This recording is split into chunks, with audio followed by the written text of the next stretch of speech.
So if you've been around my channel for any length of time, you know that I love to use the GoPro camera to capture time lapses. In fact, it is one of my favorite use cases for the GoPro. The GoPro is a tiny camera, it's really portable, it's waterproof, and it can capture really high quality time lapses. So there are a lot of things that make this a great time-lapse camera. So in this video today, I'm going to give you tips and tricks to help you get the very best time lapses from your GoPro. First of all, in order to get a great time lapse from your GoPro, you do need to have the right settings. If you haven't already watched my complete beginner's guide to GoPro time lapses, I've linked to it above, and I encourage you to check it out. But I'm going to do a quick run through on the very best settings that I recommend in order to capture great time lapses. So when you get into time lapse mode here, in order to get the very best time lapses, you do need to use the photo mode. When it comes to interval, that's largely going to be preferential and depend on what you're trying to capture.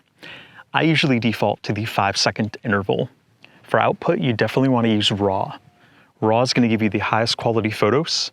It's going to give you the most flexibility later on when editing. For EV comp, I recommend keeping that at -0.5. For white balance, I recommend keeping this at native. For ISO, min, and max, I recommend keeping those both set to 100.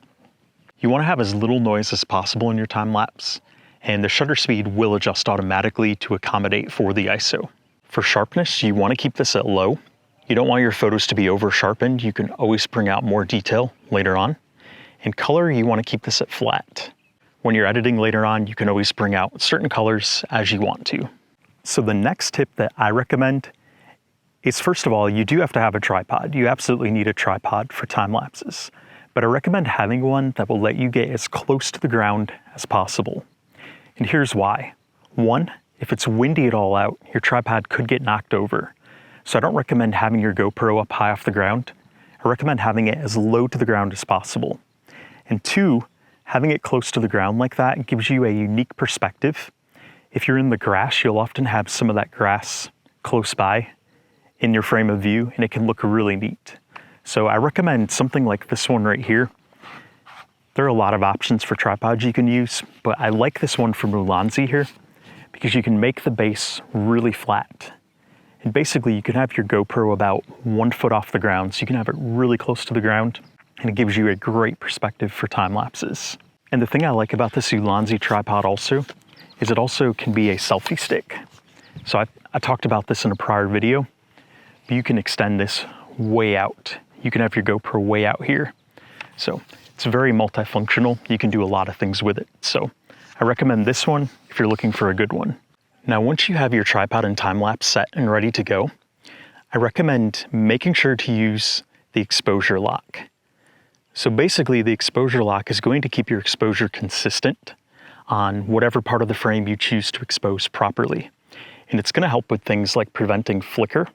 The way to set the exposure lock is holding down on the screen for a couple seconds, and it's going to pop up this box. And you can drag this box around to whatever part of the frame you want properly exposed. In general, if I'm doing clouds like this, I generally want to pick somewhere right above the horizon to properly expose. Then once you've selected that, you're going to select the check mark. And it's going to lock the exposure right there in that spot. And then when you start your time lapse, it's going to maintain it right there. And like I said, this can help a lot with preventing flickering, and it can just make it overall look a lot better. Speaking of preventing flickering and having the best looking time lapse, if you're doing a time lapse on a really windy day or a really bright sunny day, I recommend picking up some ND filters. Now, depending on how bright it is will depend on what ND filter you should use. But in general, you can't go wrong with using a darker ND filter like ND32 or even ND1000. And the reason for that is when you use the ND filter, the GoPro is going to slow down the shutter speed in order to properly expose the image. And if you use ND1000, it can slow that shutter speed down nice and slow. And it's going to make things in the foreground, such as trees and grass that are moving like this in the wind, it's going to help them have a nice, smooth motion blur. It's going to help it look a lot better. And it can look pretty neat with clouds, fog, water, you name it. It can look really cool in a time lapse. So this particular ND filter here, the ND1000, this one is from Freewell, and it cost about $20. Great investment if you're going to do a lot of GoPro time lapses. In addition, this 4-pack here, also from Freewell, this one's a little bit pricier because it is 4 of them, but you do get an ND8, ND16, and ND32 in here. And you also get a polarizer, which can be great on a really bright sunny day if you want to use that to kind of preserve some of those deeper, darker colors. So I definitely recommend some ND filters to get some nice motion blur in your time lapse. And if you don't have an ND filter, but still want to add some motion blur, you can do this later on with a lot of editing software. I primarily use Adobe Premiere Pro, and you can do this with some effects. You can do it in Final Cut Pro as well. It's not too difficult to do, but when you get that motion with the ND filter, it often is going to look better than adding the motion blur. But you can add motion blur later on. And I definitely recommend adding motion blur if you were filming on a really windy day, because it's going to help smooth out anything in your foreground that the wind was blowing. From frame to frame, the trees, the grass jumping can be kind of distracting. So adding motion blur later on can really help with that. The next tip I have for getting the very best GoPro time lapses, make sure you have an external power bank. This particular one is from Anker, and this one holds a lot of charge. This one I've used for multi-day time lapses. This will generally last a couple days on a full charge, so it's more than enough to use for an entire day's worth of time lapses. You want this because your GoPro battery is only going to last like an hour and a half to 2 on time lapses, and generally that's not enough. I recommend capturing several hours, getting more content that you need, because you can always speed up that time lapse and condense it to a faster speed. I usually like to aim for at least 4 to 5 hours.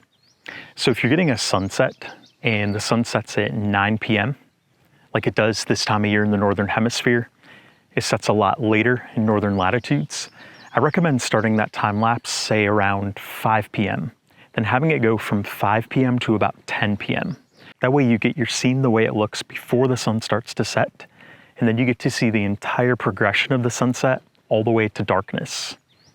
That gives you a lot more material to work with, and in the end, it's going to look a lot better. You could take that 5 hours of filming and you could condense it to 5 seconds, 10 seconds if you want to, by speeding it up. But having plenty to work with is going to give a better effect when you use that time lapse in whatever project you're filming it for, or even if you have it standalone. So there are some tips and tricks to help you get the very best time lapses from your GoPro action camera. If you haven't used your GoPro for time lapses before, I definitely encourage you to try it out. It's a lot of fun. And as you experiment with it, you'll find what you like best. Until we talk again, happy GoProing.